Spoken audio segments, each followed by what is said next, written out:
Ageu, capítulo 1, verso 2 ao 7. Diga para quem está do seu lado aí, comece pelo começo. Comece pelo começo. Parece óbvio, mas muitas vezes nós, principalmente quando encontramos a casa bagunçada, tendemos a ficar tão bagunçados quanto a bagunça que estamos vendo. Quando nós vemos as coisas fora do lugar, se instala em nós uma confusão mental que a gente não consegue ver o óbvio. Que se você precisa arrumar a casa, comece pelo começo. E a gente olha e fica assim, meu Deus, o que eu faço? Por vezes a bagunça fora causa uma bagunça mental na gente, uma confusão mental, e a gente tem dificuldade, mesmo tendo vontade de colocar as coisas no lugar, de começar, porque a gente esquece. Talvez dentro da casa da gente fica um pouco mais difícil de entender qual é o começo da linha embolada para começar a desembolar, qual é o começo dessa bagunça dentro de casa, mas na vida espiritual não é tão difícil assim. Mas igual quando nós vemos a nossa casa, uma bagunça, e a gente fica ali às vezes, aqueles que têm o hábito de arrumar a casa, para assim e fica assim, nossa, 15, 20 minutos tentando achar o começo. E aí quando você começa, você descobre que não tinha por que gastar tanto tempo, que você já sabia o que você tinha que fazer, mas a gente fica, como eu disse, confuso. Na casa da gente é um pouco mais difícil, não muito, mas de achar o começo. Mas na vida espiritual, você vai ver aqui hoje que é muito simples, mas a gente fica assim também. Quando a gente vê a nossa vida espiritual uma bagunça, principalmente aqueles que se afastaram da vida, da fé, da comunhão com o Senhor, da comunhão com a igreja, estão desigrejados, caminhando para serem desviados. E aí nasce uma fome, um desejo de voltar e viver o que você viveu um dia, e você olha e fala assim, mas eu quero, mas não sei por onde começar, porque eu estou tanto tempo longe da presença, que isso me causou uma desordem em tudo na minha vida. E se tudo está numa desordem, por onde eu começo? Diga comigo, comece pelo começo. Ageu, capítulo 1, acharam aí? João, está dando muito retorno para mim aqui. Deve ser que o som está um pouco alto, ó. Se eu falar aqui como é que fica, ó, altíssimo. Então é só abaixar bem, que eles conseguem me ouvir e eu não fico me ouvindo aqui. Ageu, capítulo 1. Assim fala o Senhor dos Exércitos, dizendo, este povo diz, não veio ainda o tempo em que a casa do Senhor deve ser edificada. Veio, pois, a palavra do Senhor por intermédio do profeta Ageu, dizendo, porventura é para vós tempo de habitardes nas vossas casas forradas, enquanto esta casa fica deserta? Semeais muito e recolheis pouco. Comeis, porém não vos farteis. Bebeis, porém não vos saciais. Vestivos, porém ninguém se aquece. E o que recebe salário, recebe num saco furado. Assim diz o Senhor dos Exércitos, considerai os vossos caminhos, subi ao monte e trazei madeira, e edificai a casa, e dela me agradarei, e serei glorificado, diz o Senhor. Esperastes muito, mas eis que veio a ser pouco. E esse pouco, quando trouxeste para casa, eu dissipei com um sopro. Por que causa? Por que isso acontece? Diz o Senhor dos Exércitos. Por causa da minha casa que está deserta, enquanto cada um de vós corre a sua própria casa. Investe na sua própria casa, enquanto a minha casa está desolada. Eu sei que enquanto você lê esse texto aqui, alguns de vocês já começam a perceber alguns desses diagnósticos na vida de vocês, que o profeta descreve aqui. O recurso chega, mas quando chega parece que entra num saco furado e desaparece. E é interessante que ele dá a ideia de que não está faltando a entrada de recurso. O recurso está chegando, mas o saco está vazio. Aí ele traz um outro diagnóstico. Vocês comem, então não tem falta de comida. Vocês comem, mas não encontram satisfação, contentamento. Vocês bebem e não se sentem saciados. Vocês têm roupas. Roupa é um bom medidor para muitos de prosperidade. Quando conseguem se vestir bem, quando tem a roupa que gosta, quando conseguem seguir a tendência. Aqui está dizendo, vocês têm roupa. Vocês têm a roupa que vocês querem, mas ainda assim não se sentem aquecidos. Tem hora que as coisas parecem que vão, mas é sempre isso, parece que vai, e quando está na hora das coisas acontecerem, tudo reseta e nada acontece. O profeta traz esses diagnósticos que estão acontecendo no meio do povo. E o motivo é, vocês não priorizam a minha casa. A honra, ela gera um ambiente para a presença de Deus. A Bíblia diz, aquele que honra o profeta, recebe o galardão do profeta. Aquele que honra o justo, recebe o galardão do justo. Quando nós honramos, e uma das expressões que eu mais gosto sobre honra, uma das expressões que definem honra que eu mais gosto é dar prioridade. Dar honra é tirar a cadeira para que alguém se assente. Então, quando eu crio um ambiente de honra, eu atraio a presença de Deus, a manifestação da presença de Deus. Deus habita no meio dos louvores do seu povo. Poderíamos dizer, Deus habita no meio da honra, aonde Ele é celebrado, aonde Ele é honrado, aonde Ele é visto, aonde tem que ser visto, assentado no trono dos corações. Posso ouvir um amém? Então, do mesmo modo que a honra atrai e convida a presença, a desonra, ela não cultiva a presença de Deus. Portanto, ela produz um lugar de maldição. Eu já ensinei aqui que maldição nada mais e nada menos é do que a ausência da presença. O que é a bênção? A bênção, pelo menos para mim, se você não entendeu ainda, mas a bênção é a presença de Deus. Por que nós podemos ser abençoados? Por causa da presença de Deus. Então, bênção é fruto da presença de Deus. Não é fruto de você ser uma pessoa legal, bacana. É graça, favor de Deus. Aonde tem bênção é porque tem a mão de Deus, tem o toque de Deus, tem a presença de Deus. Então, a bênção, que é o contrário de maldição, é a presença de Deus. A maldição é a ausência da presença. Alguém amaldiçoado, algo que está amaldiçoado é algo que não contém a bênção, que não contém concordância com o reino de Deus, que não tem associação com o reino de Deus, que tem ausência da presença. Então, quando há desonra, nós não cultivamos um ambiente para que a presença de Deus se manifeste. A desonra, ela não convida a presença de Deus, ela dá lugar à falta da presença, ou resumidamente, à maldição. Então, muitas vezes, nós não estamos vivendo a maldição porque alguém nos amaldiçoou. Porque é bem verdade que, para aqueles que estão em Cristo, ninguém pode fazer isso. Amém? A não ser que você concorde que pode. Mas nós, muitas vezes, cultivamos a maldição, não porque alguém nos amaldiçoou naquele sentido de eu te amaldiçoo, eu jogo uma praga em você, porque nós não cultivamos a honra em algumas áreas da nossa vida.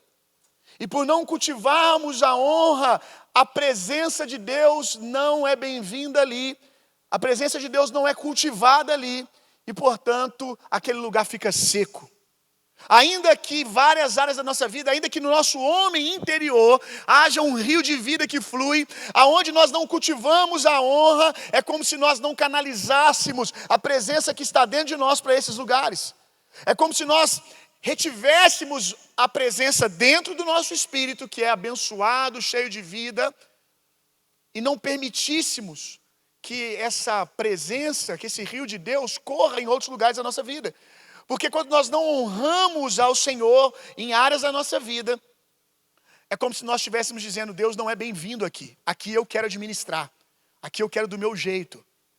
Então, por mais que você seja abençoado no seu homem interior, aquele lugar vive a ausência da bênção, a ausência da presença de Deus.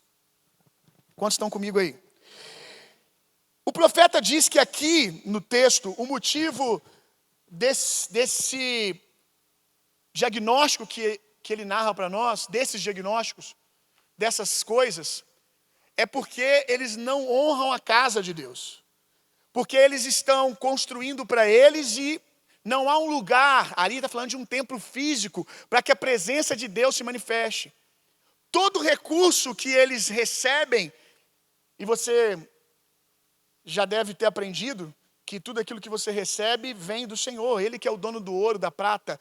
Ouro, prata, recurso, autoridade, tudo vem do Senhor. Você reconhecendo ou não, um dia todo mundo vai dar conta disso diante do Senhor. Até o ímpio, até o incrédulo. Porque toda autoridade, poder, recurso, emana do Senhor. Então, o Senhor estava abençoando esse povo, e eles estavam pegando todo o recurso para eles mesmos. Construindo na força do braço. Fazendo do recurso que Deus enviava a segurança deles. E deixando a casa de Deus desolada. Aí o Senhor vem e diz: é por isso que vocês estão desse jeito. Agora, talvez você pense assim: o pastor vai pregar sobre a campanha que nós estamos para a construção do templo. O pastor vai pregar nessa perspectiva. Não quero falar nessa perspectiva. Apesar de nós termos aqui um texto que fala sobre o templo físico, eu quero falar do templo que é o propósito de Deus na sua vida. Todos vocês aqui deveriam ser casa de Deus, templo. Um lugar que existe para cumprir os desígnios do Senhor. Recentemente eu trouxe aqui para vocês falando: Deus chamou você para ser um sucesso. Deus elegeu cada um de nós, antes da fundação do mundo, nele, para que dessemos fruto. Deus nos predestinou para boas obras. Deus nos chamou para ser bem-sucedido. Deus te chamou para construir algo, e nós construímos aqui que esse algo, sucesso, na perspectiva de Deus, é alinhar a vontade de Deus com aquilo que você está fazendo. Que a pior coisa que você pode fazer é ter sucesso naquilo que Deus não te chamou para fazer. Sucesso é realizar o propósito que Deus chamou você para fazer. E aí eu te pergunto: o que Deus te chamou para fazer que está ficando em segundo plano? O que Deus chamou você para fazer no reino dele que está ficando desolado? Que o seu investimento financeiro, tempo, saúde, é tudo sobre os seus sonhos e os seus projetos. E aquilo que Deus te chamou para fazer? E aquilo que Deus te chamou para fazer? Muitas vezes falta recurso, porque o Senhor começa a ver que o recurso que Ele está enviando está sendo desviado para os nossos projetos. E Deus não tem problema quando os teus projetos estão conectados com o projeto dele. Deus, Ele ama nos abençoar, e por vezes Ele nos abençoa para que a nossa alegria seja perfeita, diz a palavra. Ele nos dá coisas também. Deus nos dá coisas supérfluas também. Deus nos dá coisas só para que a gente sorria. Deus satisfaz alguns desejos da nossa alma. Mas o problema é quando os nossos projetos, as nossas metas se tornam a prioridade. E o que Deus te chamou para fazer vai ficando em segundo plano. Aqui o profeta, ele vai dizer assim, eu quero ler com você. Olha isso aqui é muito bom.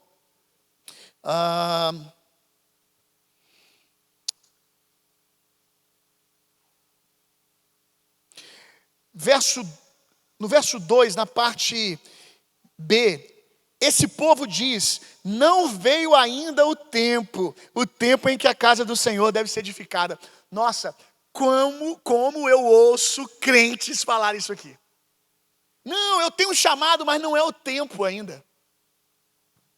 Eu até considero que alguns, quando diz isso, parte de uma verdade. Que quando eles falam isso, eles estão envolvidos com um tempo de preparo. Eles estão envolvidos com alguma coisa que realmente precisa ser ajeitada. Às vezes é a sua casa, que está numa desordem, que não tem condições nenhuma de servir ao Senhor. Servir ao Senhor no sentido de ser referência para os outros. Eu entendo isso. Embora alguns estão esperando as suas casas ficarem perfeitas. E aí eu sinto lhe dizer que você, um salvo em Jesus, você vai servir a Deus em adoração cantando com os anjos lá na eternidade. É só lá mesmo. Porque nessa vida você não vai servir. Se você está esperando você ter uma família onde você não tem nada a ser resolvido para poder servir a Deus. Se você está esperando você não ter problemas nenhum na sua vida financeira para poder servir a Deus, provavelmente você vai servir ao Senhor só cantando na eternidade com os anjos. Ah, pastor, tá bom para você? Para mim não tá. Porque existem coisas que eu já ensinei para você aqui, que você só pode viver com Deus agora. Existem coisas que nem a eternidade reserva para você. Pastor, isso beira a heresia. Vou dizer de novo. Existem coisas que nem a eternidade reserva para você. Apenas essa vida com Deus.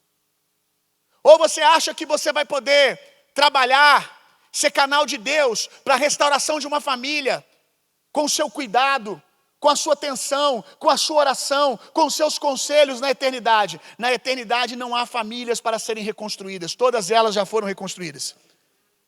Você só pode trabalhar com Deus para restauração de família aqui, agora. Curar enfermos, esquece na eternidade. Isso é para os famintos. Isso é para aqueles que querem viver o céu na terra. Ninguém vai curar enfermo na eternidade, irmão. Todo mundo está curado. Existem coisas que são apenas para essa vida com o Senhor.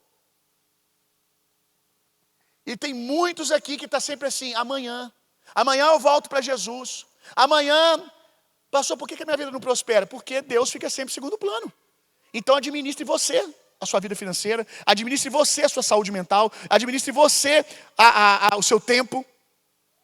Porque você não quer entrar em aliança com Deus. Obreiros, estou cansado de ver isso, está ficando cada vez mais repetitivo nesse século. Se o meu tempo aperta, a primeira coisa, não gasta nem tempo para orar, nem tempo para pensar. A primeira coisa é: vou sair das minhas funções. Vou abandonar o ministério.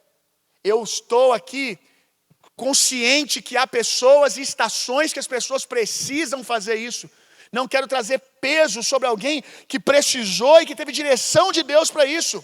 Mas o que nós estamos vendo não é direção. É hoje, como eu disse, no geral, tem se tornado cada vez mais o primeiro lugar que as pessoas abandonam. Se as pessoas abandonassem a atividade da escala da igreja por uma direção de Deus, elas se aproximariam do Senhor enquanto não servem na escala. E aí é ótimo. Eu vejo pessoas que abandonam o posto que estão, mas não abandonam a vida no Senhor. Pegam esse tempo e mergulham ainda mais nas coisas do Senhor. Aleluia, glória a Deus, muito bom. Tá certo. Mas o que eu vejo, na grande maioria, é uma desculpa para que você tenha mais tempo para você fazer as coisas do seu jeito. Como ele diz aqui, ainda não é tempo. Cuidado com isso, irmão. Ao menos coloque isso diante de Deus. Ao menos prove isso diante do Senhor. Se esse negócio de não é o tempo porque Deus disse que não é, ou não é o tempo porque você quer continuar fazendo as coisas do seu jeito, no lugar que é confortável para você. Porque dar um passo na direção do que Deus está te chamando significa ir em direção ao desconforto. E muitas vezes a gente que é líder, a gente ouve uma coisa que a pessoa está falando e ouve outra que a gente sabe que é o que está acontecendo. A gente consegue ver o quadro um pouco mais amplo. E às vezes a pessoa está falando, olha, eu preciso dar um tempo. E a gente está vendo, não é, porque semana passada teve um problema com fulano. Porque outro dia teve uma questão, um desconforto, porque está ficando difícil o ministério, o contato físico com o outro, e aí quer achar um lugar de refúgio, quer achar um esconderijo. E é sempre isso, as coisas do Senhor vão ficando em segundo plano. 1 Timóteo capítulo 6, verso 9.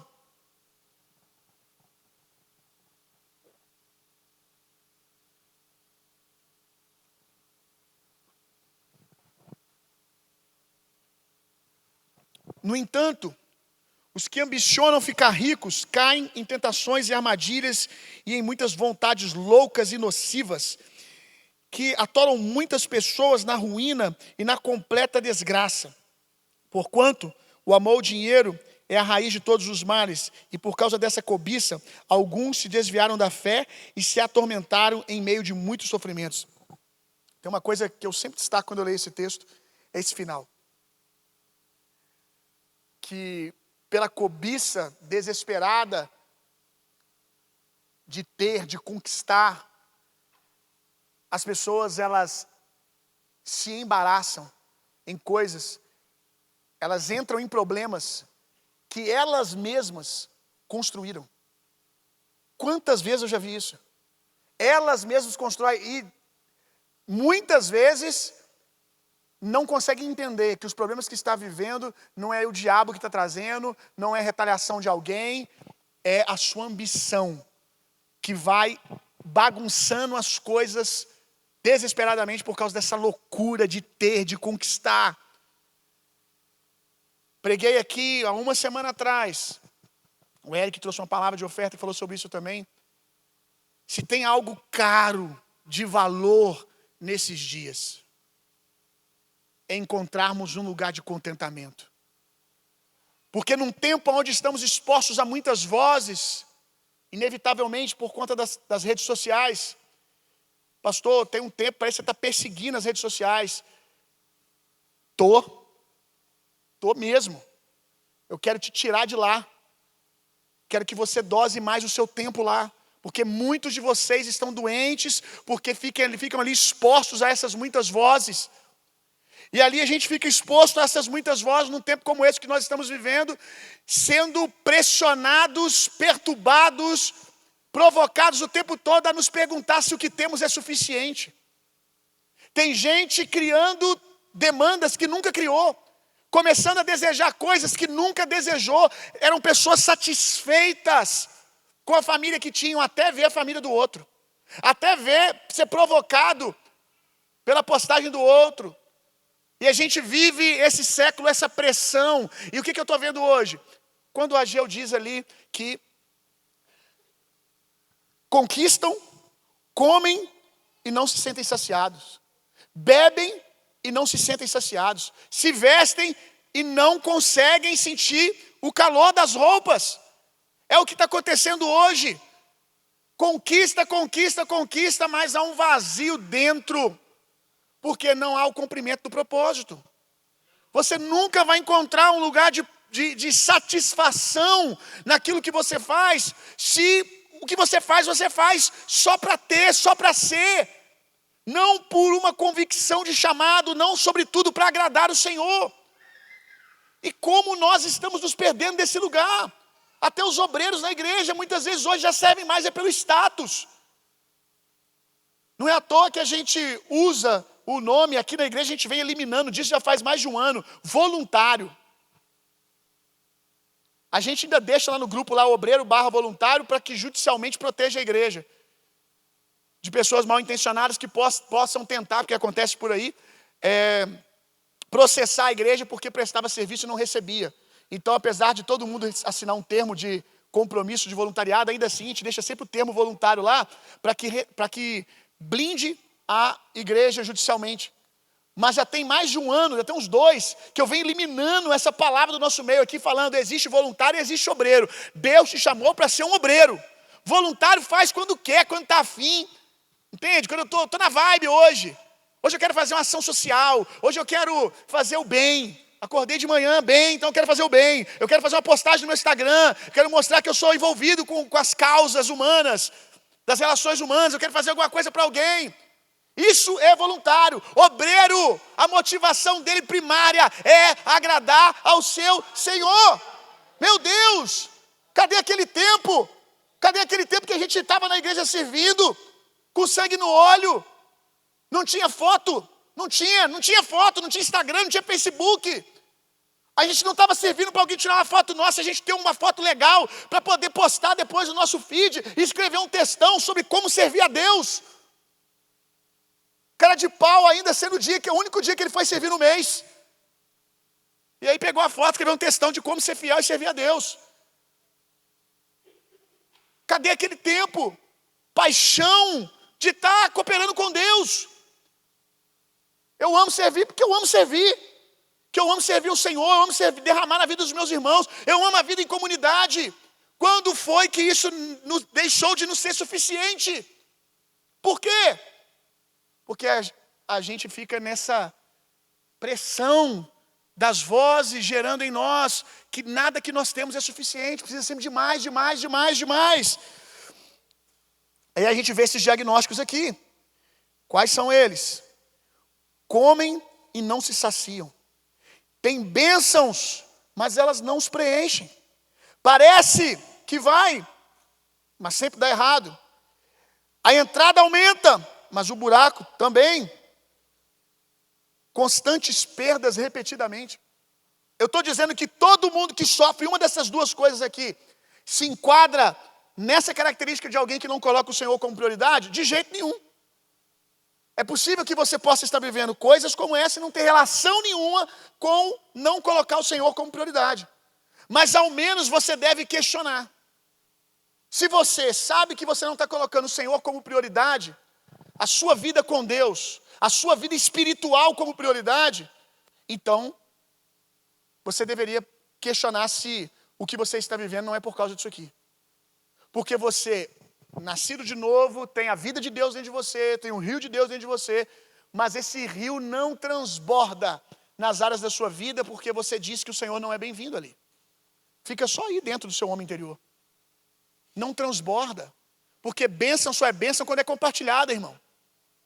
Bênção que é compartilhada se multiplica. Quando você retém, é o que você tem. Agora, quando você reparte, meu irmão, se multiplica. Marcos capítulo 3, verso 14. Toda vez que eu leio esse texto, Marcos 6,33. Mateus 6,33. Depois a gente vai ler Marcos. Mateus 6,33. Toda vez que eu leio esse texto, meu coração queima. Buscai assim, em primeiro lugar, o reino de Deus e a sua justiça, e todas as coisas vos serão acrescentadas. Buscai assim, em primeiro lugar, o reino de Deus, as coisas espirituais, e as demais coisas vos serão acrescentadas. Pare de trabalhar sozinho na sua própria força. Entre em parceria com Deus. Cuide dos negócios de Deus, que Deus vai cuidar dos seus negócios. Cuidar dos negócios de Deus não é cuidar da estrutura da igreja, não estou pregando sobre o nosso templo. É cuidar do negócio de Deus na sua vida, da sua vida espiritual, do que Deus te chamou para fazer na vida das pessoas. Se Deus te chamou, e você sabe que Ele te chamou para estar servindo na igreja local, por que você não está servindo? Tem gente que nesse tempo Deus chamou ele para servir lá na empresa dele. Agora é para servir ao Senhor lá na empresa, não é para ter uma carteira assinada lá não. Não é só para ter um emprego. O Senhor me chamou para ser empresário. Amém, o Senhor te chamou para ser empresário. Mas que tipo de empresário que você é? Você é um empresário do reino? Se eu olhar para você e olhar para outro empresário, eu consigo diferenciar quem é ímpio? Porque se quando eu olho para você e olho para a vida dele, do ímpio. É a mesma coisa, vocês lidam com dinheiro do mesmo jeito, vocês fazem negócio do mesmo jeito, vocês começam reunião do mesmo jeito, você sai para trabalhar do mesmo jeito, ele toma café, come a panquequinha dele e vai lá trabalhar, você toma café, come a sua panqueca e vai trabalhar, você não ora no Espírito, você não invoca o nome do Senhor, você não procura oportunidades para plantar sementes do Evangelho no coração das pessoas, você não faz questão de dizer que seus negócios são abençoados porque Deus te abençoa, o seu dinheiro não é prioridade ser colocado ele no reino de Deus, é sempre qual a próxima máquina legal que você vai comprar, mas faz muito tempo, ou talvez nunca, você se apertou financeiramente para investir no reino, mas sempre se apertou para poder ver o seu negócio prosperar. E aí, se esse é o seu caso, eu sinto muito lhe dizer, você está dando uma desculpa que o ministério para você é empreendedorismo. Porque se de fato fosse, nós veríamos a presença de Deus. Aonde a presença de Deus está, a gente vê fruto, a gente vê, a gente sente. Quando você coloca um ímpio empreendendo e coloca um homem de Deus empreendendo, você sabe. Você coloca um professor e um professor que faz aquilo como quem faz para o Senhor, você percebe no jeito que ele fala. Tem o Senhor em tudo. Ainda que ele não use o nome do Senhor. Mas você percebe, porque a presença está entranhada naquilo que ela está fazendo. Então eu respeito pessoas serem chamadas numa estação para trabalhar nos seus negócios, nos negócios que são negócios de Deus, mas são deles também, lá fora, na sua profissão. Deus me chamou para ficar um tempo, pastor, só dedicado ao colégio. Deus te chamou? Ok. Então se Deus te chamou, Ele está com você, e se Deus está lá, existem frutos da presença de Deus lá. Amém? Mas tem muitos que vão dizendo que o Senhor chamou, mas vão sozinhos, porque eu não vejo diferença nenhuma dele como aluno para um outro aluno que é ímpio. É só uma desculpa para que você fique mais no controle. É só uma desculpa. Agora tem muitos que foram chamados para fazer algo para Deus agora. Na igreja local, por exemplo. Deus te chamou para ser um ministro de louvor. Deus te chamou, pastor, toda vez que eu olho ali, eu vejo alguém servindo ali, me dá uma vontade de servir, sabe? Mas aí não é agora, é depois. É sempre depois. É sempre depois. É sempre um pouquinho mais de tempo para você e depois o Senhor. Agora, se você começar a priorizar o reino de Deus, meu irmão, cuide dos negócios de Deus. Porque olha só, se você tem uma sociedade em um negócio, você tem uma sociedade em um negócio com um grande homem, rico em autoridade, rico em bens, rico em credibilidade. Se você tem um negócio e você entra em sociedade com alguém, aí você tem outros 3 negócios menores. Você concorda comigo que porque você tem um negócio com um homem, com uma pessoa, um negócio, os outros são favorecidos em alguma medida? Você tem acessos para aqueles outros negócios seus? Às vezes você chega em um lugar, você conhece fulano? Conheço, meu sócio. Ah, nesse negócio não, em outro. Mas ele é seu sócio? É. Ah, o cara pode não te falar. Mas ele, não é qualquer coisa. Faz sentido? Está entendendo o que eu estou falando aqui? Ele não é qualquer pessoa. Eu estou fazendo negócio com ele numa outra coisa, mas ele tem negócio com aquele cara, que eu admiro, que é um cara de autoridade. Esse cara acreditou nele, então esse cara respaldou ele, sim ou não? Ok? Agora, meu irmão, se na vida natural, um negócio que você tem com alguém de autoridade respinga favor nos seus outros e na sua vida num todo, quanto mais está em associação com Deus. Quando você está em associação com Deus, quando a sua prioridade é o reino de Deus, aí é isso que está dizendo aqui. As outras coisas recebem também, as outras coisas o Senhor acrescenta, as outras coisas são abençoadas, porque você é um homem que tem negócio com Deus. E diferente do empreendedor lá, do nosso exemplo, que você pode ter negócio com ele em uma coisa, em um CNPJ e nos outros não. Com Deus é diferente, porque a Bíblia diz que quando Deus toca 10%, Ele santifica o todo. Isso é dízimo. Quando Deus tem 10%, isso é um princípio espiritual. Por que o Senhor pede o nosso dízimo? E não é apenas dinheiro, tá? Seu tempo. Por que Deus quer, no mínimo, 10%? Primeiro que Ele sabe que quem entregar os 10 vai entregar tudo. Não vai aguentar. Porque você sabe que Ele administra muito melhor do que você. E o outro ponto é que é um princípio espiritual. Tudo que... Já viu aquela lenda do toque de Midas? Quantos já viram? Vou te atualizar. Às vezes você não sabe o nome, mas você já viu a lenda e não está lembrando. Midas era um rei, que eu não sei por que motivo, que acontece na história, mas eu sei que ele tocava nas coisas e tudo ficava de ouro.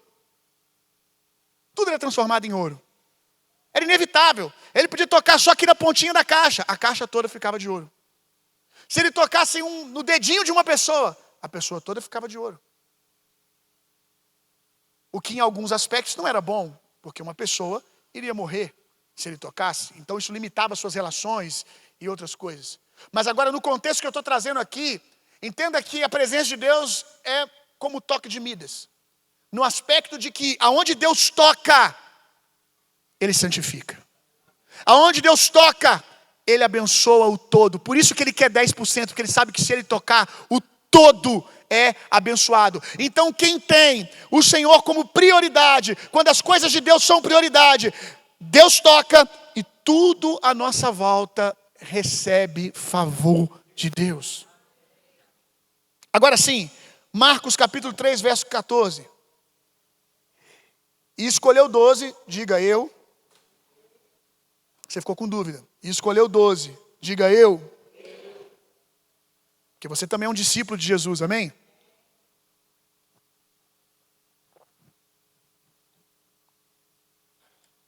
Não, pastor, eu acho que Deus não me escolheu. E foi você que escolheu Ele? Você acha que se Ele não tivesse te escolhido primeiro, se Ele não tivesse te chamado, você teria escolhido o Senhor? Eu creio que em Cristo Jesus Ele escolheu cada um de nós, amém? Só por causa da escolha de Deus em Cristo Jesus que nós podemos dizer sim para Deus. Você, eu, ia escolher Deus? Tu, que não sabe escolher nem a cor da bicicleta? Tu que acorda de manhã e não sabe nem se toma café ou se já vai direto para o almoço? Você, olha para a sua vida, sem o conselho da palavra, sem o Espírito Santo, as péssimas escolhas que você fez, as pessoas que você se relacionou, as burradas que você fez. Eu sei direitinho. Cada lugar da minha vida, aonde foi burrada, aonde eu escolhi qualquer coisa fora da presença de Deus, sem um conselho de Deus. Tirou a presença de Deus, um grande avivalista disse: tudo que há de bom na minha vida foi Jesus que fez. Tudo que há de ruim fui eu mesmo. Mais alguém? Viu alguma coisa que presta na minha vida? Foi Jesus, a glória dele. Quando você vê alguma coisa de ruim, tira a culpa de Jesus e sabe que fui eu mesmo. Então, meu irmão, onde eu estava antes, nós somos chamados para estar nele. Ele nos chamou, Ele nos escolheu, Ele escolheu cada um de vocês e escolheu 12, qualificando-os como apóstolos, para que convivessem com Ele e os pudessem enviar a proclamar. Aqui tem duas estações. Primeiro, chamou para estar com Ele. Cara, esse texto é lindo demais. Esse texto é lindo demais, esse texto tem que estar guardando no nosso coração constantemente, porque eu, várias vezes esse ano, algumas vezes, me vi indo sem Ele. Me esquecendo que eu fui chamado primariamente para estar com Ele. Meu irmão, Deus, o Criador do universo, Deus, o Altíssimo, está dizendo aqui: eu os escolhi para conviver. Meu Deus, logo eu, irmão, logo você não tem essa conclusão ainda não? Você não chega nesse lugar não, quando você vê Deus te usando, logo eu, cara, Deus me chamou para conviver comigo, cara. Ele quer estar comigo, porque também Ele sabe que a parte B não pode ser exercida sem Ele. Sem Ele nada podemos fazer. Tudo que Deus te chamou para fazer só pode ser feito com o suprimento do Espírito Santo e graça. Só pode ser feito de maneira sobrenatural. Toda vez que você tentar fazer o que Deus te chamou sem Deus, vai ser cansaço, vai ser doença, vai ser desgaste. Porque Deus é sobrenatural. Deus não te chamou para fazer nada pensando na sua estrutura, bonitão. Deus não te chamou para fazer nada, vou falar de novo. Deus não te chamou para fazer nada pensando na sua estrutura e capacidade. Deus te chamou pensando no poder dele operando em você. Isso é uma boa notícia, mas pode ser uma má notícia se você tentar fazer as coisas de Deus sem Deus. Vai adoecer, vai se machucar. Ele nos chamou para que convivessem com Ele. Ele os chamou para que convivessem com Ele e os pudesse enviar a proclamar. Ele só pode enviar depois da gente conviver com Ele. Então eu quero te convidar a voltar a colocar o Senhor no lugar de prioridade. Lembra o que nós falamos no início? Comece pelo começo. Como que eu arrumo a bagunça da minha vida espiritual? Comece pelo começo. Na sua casa, como eu disse, talvez você fique perguntando qual é o começo, mas eu vou te dizer na sua vida espiritual qual é o começo. O começo é Jesus. Pastor, eu tenho que pagar a conta, eu tenho que fazer isso, eu tenho que melhorar minhas relações, eu sou um cara duro na conversa, eu não sei conversar, eu arrumo problema toda vez que eu converso com os outros, eu tenho doenças na alma, eu tenho dificuldade de socializar, eu tenho isso, eu tenho aquilo, eu adquiri trauma X, trauma Y por causa da minha desobediência com Deus, o tempo que eu passei longe da presença de Deus me trouxe esse dano. Eu sei, calma. Eu sei. Por onde que eu começo? Comece buscando ao Senhor. Comece buscando a Jesus. Se você está numa casa, ela está toda bagunçada e a luz está apagada, está tudo escuro, irmão. Qual que é a primeira coisa que você tem que fazer para arrumar a casa? Olha só.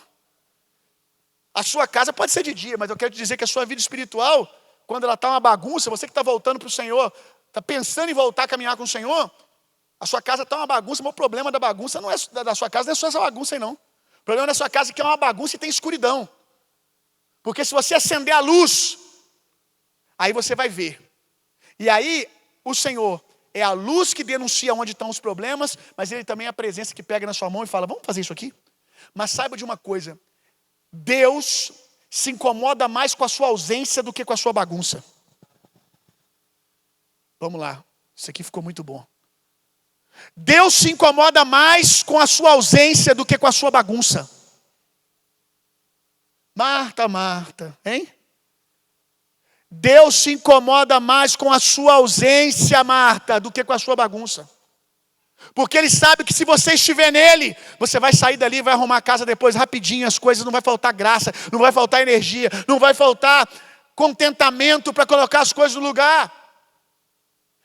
Deus se incomoda mais com a sua ausência do que com a bagunça que está a sua vida. Deus quer você primeiro. Vem como você está.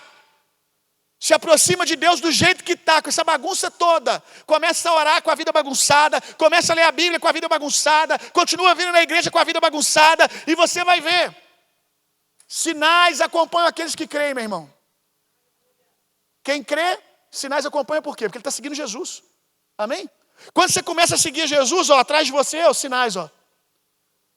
Sinais da presença. As coisas de Deus começam a se organizar. Talvez não demore tão pouco tempo quanto você gostaria, um mês. Talvez demore um mês, talvez demore 2, talvez demore para que muitas coisas sejam organizadas um ano. Mas você vai encontrar contentamento. Um lugar de satisfação em Deus. Porque você vai ver que você está arrumando a bagunça, mas o contentamento não está em arrumar a bagunça. Está em estar com a presença de Deus trabalhando na sua vida. Você vai olhar e falar assim, as coisas estão bagunçadas, mas algumas coisas já não são mais as mesmas. Você consegue reconhecer a presença de Deus arrumando um monte de coisa. Aí você consegue encontrar um lugar de alegria, de contentamento, mesmo olhando coisas que ainda precisam ser colocadas no lugar. Porque você sabe que aquele que começou a boa obra é fiel e justo para terminar. Se tem o Senhor, há uma segurança. Ele é fiel e justo para terminar a obra que Ele começou. Volte-se ao Senhor, meu irmão. Volte a buscar o Senhor. Antes de organizar todas as contas, organize a sua manhã, acordando e invocando o nome do Senhor. Antes de arrumar tantas coisas, volte talvez a pegar a rede, como diz aquela canção. Quem mandou você largar a rede? Quem mandou você parar? Volte a servir ao Senhor. Se Deus te chamou para servir na igreja local, ao menos procure os pastores da igreja e se disponibilize. Vai para uma mesa, vai servir numa mesa. Vai servir numa mesa. Ah, pastor, no ministério de louvor, o tempo que eu estou aqui não teve audição. Vai ficar esperando a audição aí, que você vai ficar mais uns 4 anos esperando. E talvez a tua audição não chegue. Porque se você é um ministro de louvor e tem tempo, talvez você não tenha, mas talvez você tenha disponibilidade, vai para uma mesa, pega o teu violão, começa a cantar e louvar o Senhor lá. Começa a invocar o nome do Senhor lá. Cheio de gente com fome de Deus. Pastor, Deus me chamou para orar pelas pessoas. Vai para uma mesa e começa a orar pelos outros. Porque muitas vezes nós queremos a plataforma. Porque se nós quiséssemos de fato o Senhor, há tantas oportunidades para servirmos ao Senhor. Sem termos as facilitações dos homens para estarmos em alguns lugares. Quem quer, meu irmão, existe um fogo cerrado no meu peito que não me dá descanso. Quem foi chamado, quem está com o coração queimando, quando vê já está servindo. Amém? Volte-se ao Senhor, irmãos. Coloque de pé no seu lugar.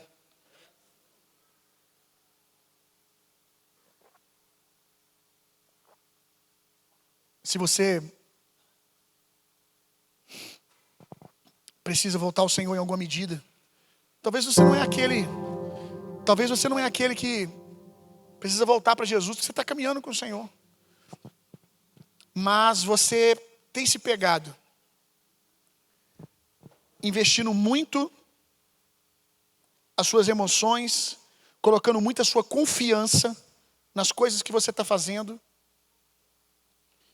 e as coisas que o Senhor te chamou para fazer, seu ministério não é mais prioridade, sua vida com Deus não é mais prioridade. Eu estava agora há pouco orando por um casal, e eu estava orando, Senhor, que tudo aquilo que eles fizerem, de pequeno ou grande, todas as realizações, eles encontrem um lugar de contentamento no Senhor. Que bênção maravilhosa é essa, meu irmão.